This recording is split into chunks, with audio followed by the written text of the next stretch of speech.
Olá, Hotmarters! Hoje estou aqui com uma pessoa muito especial, uma referência no nosso mercado, que decidiu passar o dia com a gente aqui na nossa sede. Ninguém menos que Conrado Adolfo. Beleza, Conrado? Valeu pelo ninguém menos.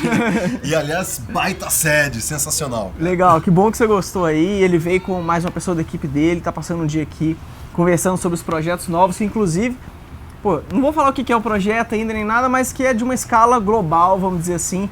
Tem uma visão muito legal sobre o que está por vir. E na verdade, o Conrado queria... A vida não vale a pena se você não for fazer coisas para ser o melhor do mundo e para ser global. Exatamente. E para mudar a vida das pessoas, né? Exatamente. E eu compartilho desses caras que, entre aspas, são megalomaníacos, porque eu tenho a mesma opinião. Mas ainda sobre nesse contexto agora, o Conrado já está há bastante tempo no mercado. Começou com um livro lá atrás, né, Conrado? E veio trilhando esse caminho durante anos, até criar o We Believe e tudo. Você pode até falar sobre isso também. Desde 2006, faz 10 anos. 10 anos que já está inserido nesse mercado e já viu muita coisa, né?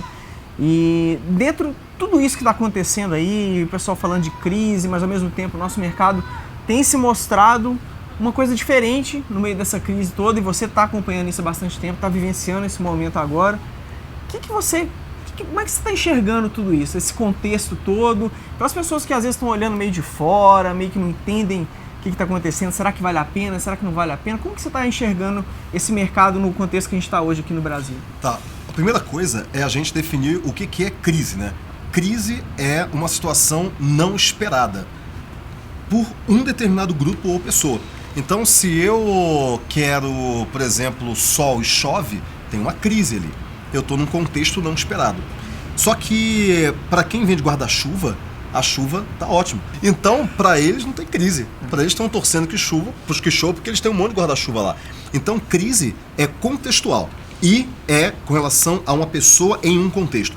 Tem muita gente que reclama da crise porque ela olha e fala o seguinte: eu não esperava esse resultado.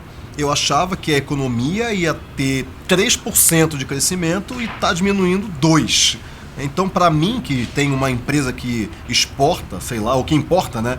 Isso é péssimo. Quer dizer, o preço o aumento do dólar com relação ao real, para mim é péssimo porque eu importo material.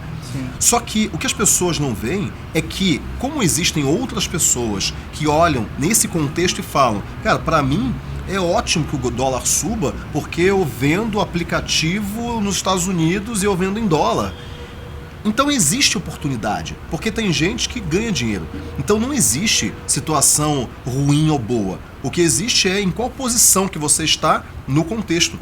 Então, se tem um contexto de chuva, você vai vender guarda-chuva, você está numa situação boa. Se você vai vender, sei lá, bronzeador, né? Você não está numa situação boa. Então basta você mudar a tua posição dentro do contexto. Qualquer contexto pode ser de crise. Pode estar um dia de sol, pode estar um dia de chuva. É a famosa frase, né, do quem, quando uns choram, outros vendem lenço, né? Que é o clichêzão, mas é o teu posicionamento. Agora, quando você fala de 9 milhões de desempregados, tem 9 milhões de pessoas querendo fazer alguma coisa. Tem 9 milhões de oportunidades de pessoas que estão falando assim, cara, o que eu faço com o meu FGTS? O que eu faço? Esse negócio vai acabar, eu tenho que investir isso. Eu não posso simplesmente gastar ele em conta, porque daqui a pouco ele acaba e eu fico sem nada para fazer. E aí, mercado de empreendedorismo cresce pra caramba. Ser autônomo, por exemplo. E educação, de forma geral. Educação, tem que se qualificar. De crise, elas têm que se qualificar, se tornar mais atraentes, né? Acho que é muito uma questão de eu sempre falo muito de fazer a pergunta certa, né? E às vezes a pessoa está num cenário de crise e ela está desempregada e a pergunta que ela está se fazendo é: como que eu faço para arrumar emprego? E essa não é a pergunta certa, né? A pergunta certa é: o que eu tenho que fazer para me tornar atraente o suficiente para eu ser contratado? Isso alguém olhar para mim e se o objetivo dele é uma carreira. É isso aí, você se destacar no meio da multidão, né?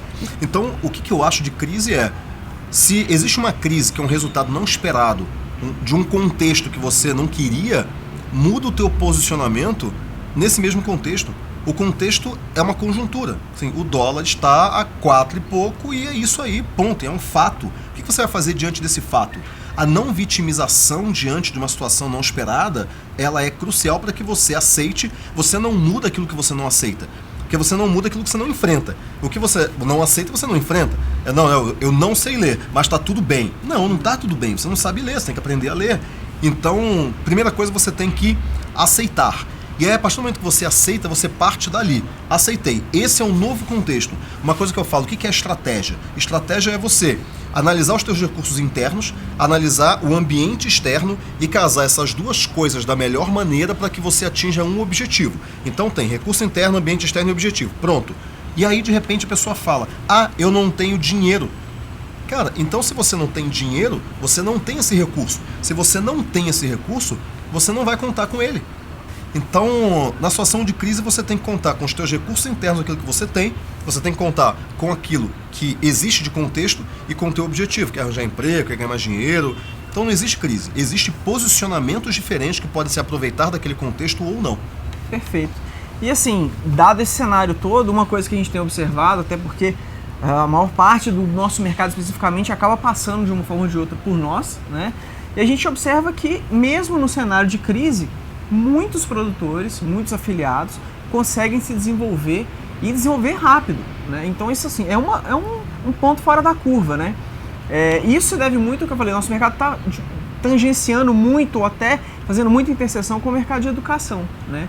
A maioria dos produtos são cursos, são produtos de informação, produtos de educação, e num cenário de crise isso tem uma demanda maior ainda, né? E muita gente está observando isso. Agora, nem todo mundo tem uma estratégia ou sabe como poder aproveitar isso ou como entrar nesse mercado. Às vezes até tem vontade, mas não sabe como começar ali. Para esses caras, assim, o que você tem de conselho ou de dica? O cara, ele tá vendo as coisas acontecerem, ele tá se interessando, mas ele não sabe por onde começar. O que você dá de conselho para esse cara? Primeira coisa é você ter paciência. Você tem que ter paciência. As pessoas não se dão tempo suficiente para que as coisas deem certo. A gente estava até conversando isso, né? Elas mudam antes da coisa começar a dar certo. Porque ela acha que vai dar certo assim, e não vai dar certo assim. Então você tem que começar o teu negócio já com esse mindset. A segunda coisa, em termos muito práticos, você tem que escolher um público e entender quais são as dores desse público. Eu vou escolher o público de nutricionistas. Então você vai lá e estuda as dores do nutricionista. Eu vou escolher o público de pessoas que têm crianças pequenas. Você vai entender as dores desse público. Entender as dores não precisa contratar uma empresa de pesquisa, não. Conversa com 5, 6, 7 amigos que estão naquele público que você quer. Entende quais são as dores, quais são os problemas, o que eles reclamam da vida, o que eles falam, nossa, se tivesse isso para minha profissão. E aí, quais são essas dores? E depois disso, você vai criar alguma coisa para responder a esses anseios, para resolver essas dores. Ou então você vai ensinar essa pessoa a resolver essa dor. Nossa, mas eu não sei como resolver essa dor. Então você vai pegar um especialista, alguém que saiba, e vai chamar e falar o seguinte, cara, como que se resolve essa dor? Uma maneira muito fácil é você, por exemplo, eu tenho um cão que ele não sabe nenhum truque. Como que eu adestro? Mas eu não sou adestrador, não tem problema. Eu vou entrevistar 10 adestradores, cada um vai dar uma dica de adestramento, eu vou transformar isso num produto, em 10 aulas de 10 adestradores diferentes, esses caras vão adorar porque eles vão ganhar clientes, você vai dar todos os créditos, você vai empacotar aquilo e vai colocar as 10 dicas de 10 grandes especialistas em comportamento canino para o seu cão. E acabou. Muito bom. Então, às vezes você não precisa nem ser o especialista, né? Não precisa. Você tem que agregar o conhecimento que vai responder aquela dor, aquele problema do seu Tem público. o vendedor, tem o agregador de conteúdo e tem o especialista. São papéis diferentes. Então o agregador de conteúdo é aquele cara que vai, ele agrega conteúdo e faz um produto. Ele pode não ser o vendedor. Alguém vai lá, o afiliado, por exemplo, vai lá e vende. E tem o especialista que tem o conteúdo. Então são papéis diferentes que, se você souber ou tiver uma estratégia clara... Agora, como que você tem uma estratégia clara? Quando você limpa a sua mente.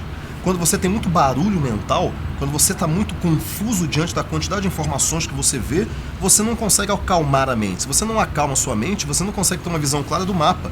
Você está tudo embaçado, você confunde causa e consequência. 80% de tudo que você vê é consequência, 20% é causa. O restante é só papagaio, é só multiplicador de barulho. Então você tem que acalmar sua mente, entender o cenário, olhar e falar o seguinte, cara, é isso aqui que eu vou fazer. E aí você parte para o resultado. E é lógico que você tem que manter a calma diante disso. Eu me lembro que um dia eu estava em São Paulo, lá em São Paulo tem a Rádio Sul América, que é uma rádio que fala só de trânsito. E eu estava numa época que acho que choveu 53 dias, assim, em São Paulo. Caramba. E todo dia São Paulo acabava, né? Parecia... Chove, tudo para, né? Tudo para. Acabava, destruía São Paulo. E aí eu tava saindo de São Paulo, e aí de repente eu vi eu botei na Sul América para ver lá o trânsito, e aí começou. Estamos com 82 pontos de alagamento em São Paulo. Não, 84. Não, 95 pontos de alagamento. Aqui tem um ouvinte aqui falando como que eu vou, qual é a melhor dica para eu sair do Tatuapé e ir até Moema. A melhor dica é não saia de casa, fique em casa. Eu comecei a ficar assustado. Falei, gente, esse negócio vai acabar. E aí uma moto já me cortou e eu comecei a ter palpitações ali. Ou seja, eu entrei naquela onda de desespero. Muita confusão. Cara, Michael Moore, assim. Então aí no final eu desliguei o rádio e falei, cara, eu tenho que seguir na Marginal. Eu tenho que chegar ali na Bandeirantes e eu tenho que ir embora. Pronto, acabou. Não me interessa se tem 95 pontos de alagamento em São Paulo, porque eu não tô dentro de São Paulo, eu tô aqui na Marginal. Então, quando você entra naquela vibe de o mundo vai acabar, pra você o mundo tá acabando mesmo. Porque na sua cabeça tudo tá péssimo, tá tudo ruim, não tem posicionamento bom. Quando você se acalma e a partir daí você enxerga qual posição tá boa, e é muito fácil você enxergar qual posição tá boa. Olha pra quem tá ganhando dinheiro. Cara, no meio da crise, tem alguém ganhando dinheiro? Ou acabou? Ninguém mais tá ganhando dinheiro? O dinheiro continua circulando. Tá trocando de mão. Exatamente. Então você, peraí, tem uma galera que tá ganhando dinheiro. Deixa eu entender o que eles estão fazendo. Que mercado que eles estão? Quem são eles? E aí você modela. Você vai lá e fala, eles estão fazendo isso daqui. Então deixa eu entender se eu não me encaixo nesse mercado. E muitas vezes é o modo de sobrevivência, que é, eu tenho que fazer alguma coisa para conseguir R$1.000 por mês para comer. Para depois eu pensar em outro degrau. E não queira também, uma dica importante é ganhar, né? Então eu vou sair do zero e vou ganhar R$100.000. Não, para você ganhar 100, você tem que passar pelo 1, pelo 2, pelo 5, pelo 10, e é ali que você vai mirar. No próximo degrau, você vai olhar para cima, mas você vai ver como é que eu subo o próximo degrau. Eu sei que vou chegar lá, mas o próximo degrau, como é que eu faço? Cara, você vai ter que fazer isso, aí ele faz. Agora, e o próximo degrau? Uma coisa que eu falo, que eu gosto muito de falar é, você tem que pensar grande, começar pequeno, andar rápido, a passos curtos. Acabou. Se você fizer isso, tudo vai dar certo. Legal, muito bom. Legal? Você falou uma coisa legal de modo de sobrevivência, eu até lembrei de uma entrevista que eu fiz com o Neil Patel, aí vai ter o link aí em algum lugar. Ele fala como você sair do modo de sobrevivência. Você sair do zero, de uma situação de crise total, do tipo, acabou, tô quebrado, qual é o primeiro passo. Ele fala isso nessa entrevista. E uma outra mensagem que ficou do que você acabou de falar, é que eu acho que, independente de tudo que tá rolando, toda a confusão, todo o ruído, todos os caminhos possíveis, igual você falou no negócio da rádio e tal, não sei o quê, você tem que escolher um. Escolher um caminho. Modelar. Exatamente. E vai em um. Ah, mas o fulano de tal tá fazendo um outro, cara, o seu caminho você já escolheu, vai aqui até o final. Porque senão você nunca vai chegar no final de nenhum caminho, que é onde realmente tá o que interessa, né? Uma coisa que eu tenho percebido é que a maior, ou uma das maiores características do empreendedor de sucesso, cara, é foco. Se eu fosse falar algumas, é foco, resiliência e priorização correta. Acabou. Se o cara tiver isso, cara, eu sei quais são as minhas prioridades, eu vou focar nessa primeira e eu vou ser resiliente para fazer isso até dar certo. Acabou. São 3 características. Legal, muito bom. Galera, o Conrado tem que pegar um voo agora, então foi bem rápido aqui, mas acho que deu para passar bastante coisa. Só antes da gente encerrar, Conrado, é um pecado você não dar uma recomendação de um livro, que eu sei que você tem, sei lá, 500 livros lá na sua estante. Tá então bom. Fala um livro aí que você acha que faz sentido, dado de tudo que a gente conversou aqui, pra galera ler. Tá bom. Um livro, já que eu falei de foco, tem um livro muito bom, que eu recomendo para todo mundo, que se chama A Única Coisa. A Única Coisa. Ok? É esse o livro. Se você vai começar, leia primeiro esse livro para depois você pensar no que você vai fazer. Porque ali você vai, primeiro, limpar o barulho mental, você vai focar em uma coisa que é a coisa que mais faz diferença no teu negócio, na tua vida. A única coisa. Ah, mas quem é o autor? Não lembro, mas é um de capa vermelha e com esse título só tem ele. Okay? E o livro que eu vou recomendar é também A Única Coisa, porque se eu te recomendar mais de uma coisa, vai contradizer o que a gente acabou de falar. Então, cara, brigadão aí pela visita. Acho que foi muito legal. Obrigado aí pela entrevista também. E volte sempre. E é isso aí, galera. Vamos até a próxima aí. É isso aí. Falou. Até mais.